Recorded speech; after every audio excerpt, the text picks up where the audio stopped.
Good morning, everyone. Tuesday is here. It's time to talk about Tier 5, and starting pitchers conclude today. Okay, so over the last 4 podcasts, we've talked about starting pitchers. We started with Tier 1, which I told you on my list only includes 2.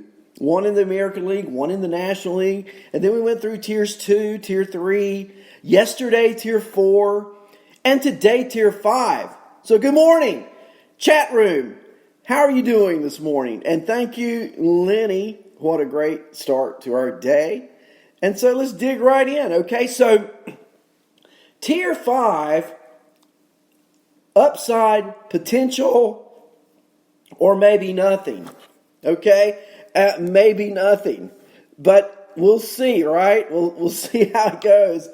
My first player in my Tier 5, and today it's almost like a array of Oakland Athletics we're going to be talking about.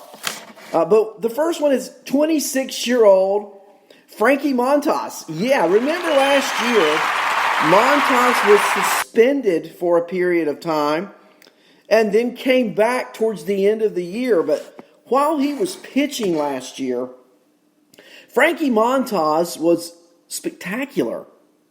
He really was. For the season, he put up an ERA of 2.625. That's right.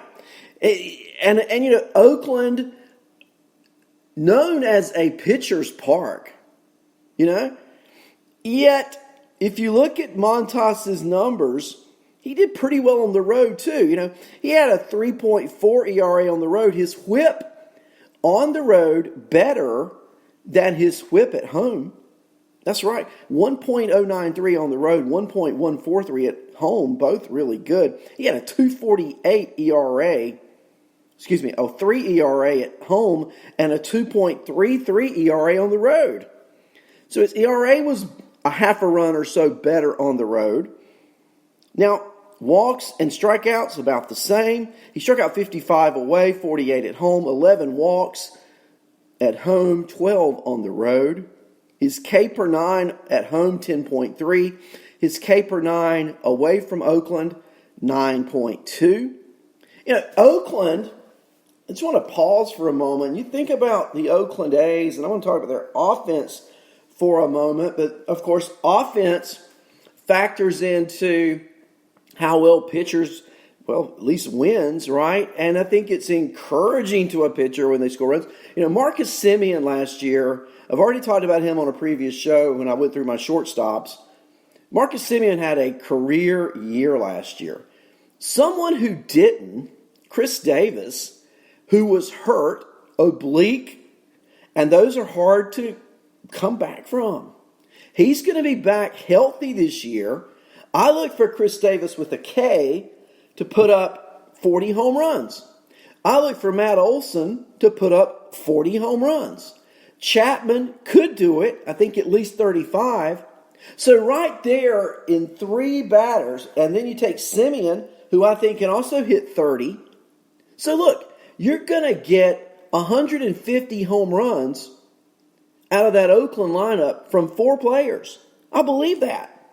The pitchers are going to benefit. Now, Montas, he's 26 years old. Didn't pitch a full season last year, not because of injury, but because of suspension. So I'm really expecting Montas to be a fantasy baseball steal in 2020. That's why I'm leading off with him in my Tier 5 today, because I think of all the players I'm going to be talking about, and I'm going to talk about 10 pitchers today. But of the 10 I'm going to talk about, to me, Frankie Montas is the most intriguing of all. And if you can get Montas in a draft late, get him. Wrap him up, put him under the tree, and let's make it one of the best gifts you ever got in fantasy. He's in my Tier 5. So I'm going to come back to some other teammates in a few minutes. I don't want to make the start of the show just about the Oakland swinging A's. A rookie pitcher down the road, going south from Oakland, Dustin May. Los Angeles Dodger, 22-year-old, who came up last year. Let's talk about what he did in the minor leagues first, if we can. Last year in 2019, the minor leagues, Dustin May threw 106 innings. He gave up 92 hits, struck out 110. Opponents hit 231 against him, and he had a whip of 1.13. Now that's in AA combined with AAA. He was in the Texas League, he was in the PCL. Last year, the Dodgers had May switch from a four-seam fastball to a two-seamer. It increased the speed on his fastball, 3 miles per hour. He now sits between the low 90s, 93, to as high as 97. He has ground ball inducing run and sink with his pitch. He has a curveball and slider. So what I'm saying, he's got a full buffet of pitches. He added a cutter in 2018. Good control. And he could be a number 3 starter for the Dodgers. Fastball rated at 65. Curveball rated at 60. Cutter rated at 60. When it's 50 being average. So he's above average, way above average fastball. That's extraordinary. That puts him in the higher echelon fastball. And curveball and cutters at 60. Dustin May threw 106 innings there. He threw, in the major leagues, 34 more innings. So last year he threw 140 innings combined. And what I'm saying there is, should May be in the Dodger rotation, and I think he will be. He's that good. He's got that swagger. We love a swaggering pitcher, right? Not a staggering pitcher, but a swaggering pitcher. I see staggering people all the time, but he's got the swagger. But 140 innings in 2019 means to me he could project to throw more than that this year. So let's say you get May at around 165 innings, which I think is realistic. Sure, he may skip a start or two, but that's why he's tier 5.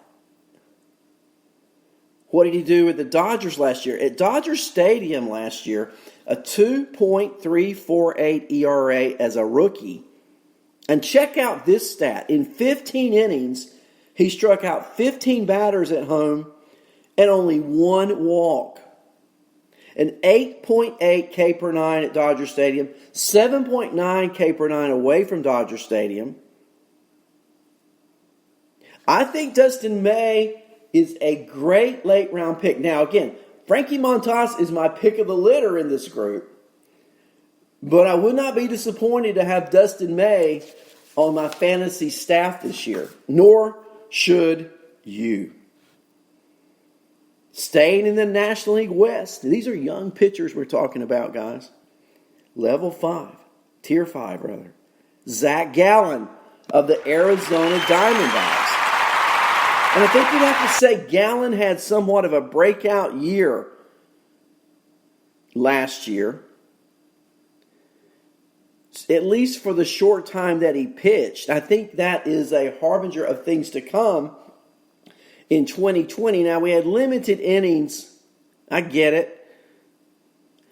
But he had a 1.862 ERA away from Arizona, a 3.70 ERA at home. He had an 11.1 K per 9 at home, a 10.2 K per 9 away. And so I love the strikeout potential that Zach Gallen brings to the table. He's 24 years old, and he's going to be playing and pitching on a winning team. Now, every pitcher I've talked about so far, this may not be the case with at least one of the pitchers we're going to talk about today, but almost everyone in my Tier 5 I want to talk about is going to be playing on a winning team. And I like fantasy players who play on winning teams, especially pitchers, because that all-elusive category, the W category that we shouldn't chase but we're glad to get, you're going to get a better chance of that W category when you pick a pitcher on a winning team. I mean, it's just common sense, right? Zach Gallen, I've already told you on previous podcasts, will be on a team that will contend. I think the Diamondbacks make the playoffs this year. He's going to be a big part of that. Remember, he came over in the trade from Miami last year. Miami kept him down, or Florida Marlins kept him down. Finally brought him up, traded him to Arizona. Near the end of the year, he pitches for the Diamondbacks and pitched really well. He's almost equally effective against righties as lefties. He had a 2.54 ERA against left-handers, a 2.893 ERA against right-handers last year. He's a right-handed pitcher, and Zach Gallen is certainly going to be in my fifth tier. Moving along. Now, this next pitcher, the next two pitchers I'm talking about, not rookies, not young. Let's take a break from the fountain of youth, shall we?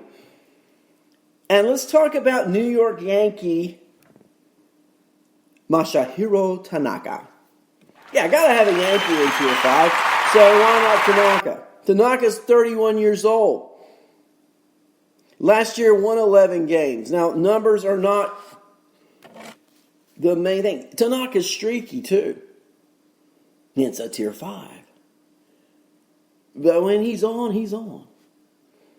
Now, he's a much better pitcher at Yankee Stadium than he is on the road.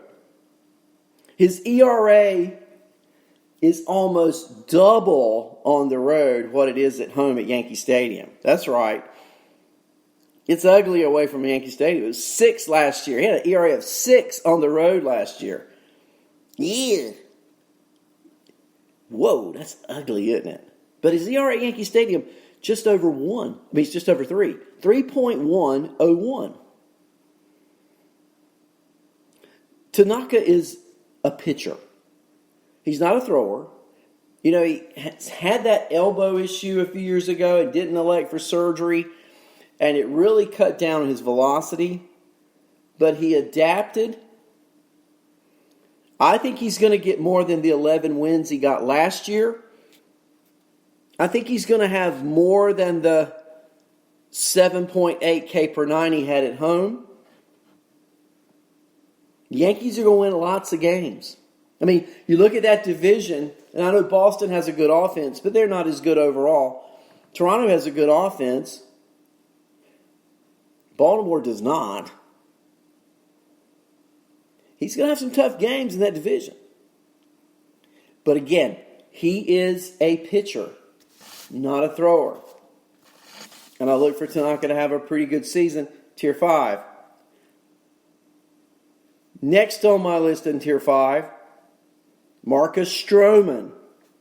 You know, remember Stroman, Toronto Blue Jay great, comes over to the Metropolitans last year and had a renaissance of sorts. He really did. With the Mets last year, he threw 124 innings. Pretty good. Look at his ERA once he came over to the National League and his stats. Okay, at home at Flushing, now he's not a big strikeout pitcher. Okay, he only struck out 7.2 per 9. But at home in 69 innings, he struck out 53 and had an ERA of 3.24. On the road in 55 innings, he had an ERA of 2.602. Now, if I'm looking at this statistic right, this can't be right. I gotta look this up. But it looks like he gave up 10 home runs at home and none on the road. Wow. His walk per 9 at Flushing 3.4 and away from New York 1.5. He is a much better pitcher according to the statistics away from